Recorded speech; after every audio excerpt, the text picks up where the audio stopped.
she begins to use her voice to speak out her true heart desires. It's at this point where the woman is really admired, but she's also really disliked because those who once benefited from her old versions no longer benefits in her new version. Those who My ex had every interest in staying with me up until the point where I became very close to actualized, and I started to speak up for what I wanted and make clear how I felt about certain things. You see, up to this point, I was playing small, I was people pleasing, I was allowing him to really dictate the emotional viability of the relationship, meaning my emotional needs were not being met.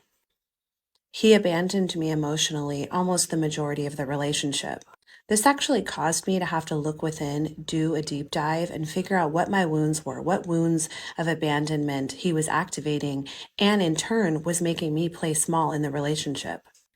And in going inward, I had to do the healing work. And I did through therapy, through reading, through relationships with girlfriends that were healthy, through loved ones that showed up for me.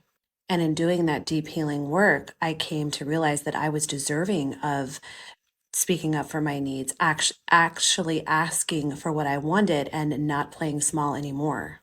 And towards the end of the relationship, I started to embody that woman.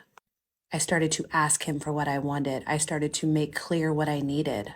He was no longer in control and dictating the dysfunctional tune of our relationship. And so he did discard me, but he didn't do it in a brave way or an upfront, forthright way. He did it by sabotaging the relationship and then waiting for me to walk away. He was no longer benefiting from the woman that I was in the beginning, which was a small, meek, people pleasing woman. But his abuse and mistreatment actually made me the woman I am today, which no longer benefits.